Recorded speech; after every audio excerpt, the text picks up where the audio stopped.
UK کے 97 وزیر اعظم کے لیے آج عام انتخابات کی تیاریاں مکمل کر لی گئی۔ کل 650 نشستوں پر 4515 امیدواران حصہ لے رہے ہیں، جبکہ اسکاٹ لینڈ کی 57 سیٹوں پر ممبر آف برٹش پارلیمنٹ منتخب کیے جائیں گے۔ اسکاٹ لینڈ سے 6 مسلمان بھی مختلف سیاسی جماعتوں سے انتخابات میں حصہ لے رہے ہیں۔ عام انتخاب کے حوالے سے مزید جانتے ہیں گلاسگو میں بیورو چیف شاہد میر سے۔ جی شاہد، بتائیے گا۔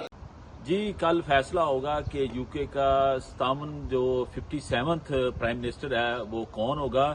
اس سلسلے میں 650 نشستوں پہ یو کے انتخابات، جو عام انتخابات ہو رہے ہیں، جن میں اسکاٹ لینڈ کی 57 سیٹیں ہیں اور جن میں 6 مسلمان اوورسیز پاکستانی جو ہیں وہ یہاں پہ الیکشن لڑ رہے ہیں، جن میں لیبر پارٹی سے ڈاکٹر زبیر احمد شامل ہیں، SNP سے انم کیسر جو سابقہ ممبر پارلیمنٹ بھی رہ چکی ہیں، وہ الیکشن لڑ رہی ہیں۔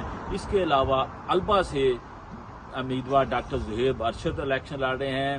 اس کے ساتھ ساتھ ٹوری پارٹی سے نوید اسکر رانا اور مامون رشید بھی ان انتخابات میں حصہ لے رہے ہیں۔ جو کل انتخابات ہو رہے ہیں، جو اپنے ایشین علاقوں میں تو تھوڑی بہت ہلچل نظر آئی، لیکن جو بالکل جو اسکاٹش لوگ ہیں، جو مقامی لوگ ہیں، وہاں کسی قسم کی خاص ہلچل ان انتخابات میں نظر نہیں آئی اور نہ ہی کوئی پوسٹر ہمیں لگا ہوا نظر آیا۔ لیکن جو سارے امیدوار ہیں انہوں نے اپنی کمپین کر لی ہے، مکمل کر لی ہے۔ اب کل کا انتظار ہے کہ کل لوگ ووٹ دیتے ہیں۔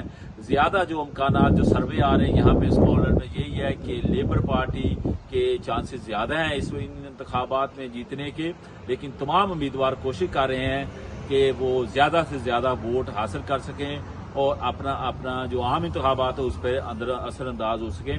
مسلمان جو ہیں یو کے میں، وہ 2021 کی جو مردم شماری تھی اس کے مطابق تقریباً 4.9% ملین جو مسلمان یہاں پہ رہتے ہیں، جو کہ آج کی اگر مردم شماری کے حساب سے دیکھا جائے تو 4 ملین یعنی 40 لاکھ سے زائد مسلمان بھی کل کے انتخابات میں اپنا ووٹ کاسٹ کریں گے اور بڑا اہم کردار ادا کریں گے۔ جی۔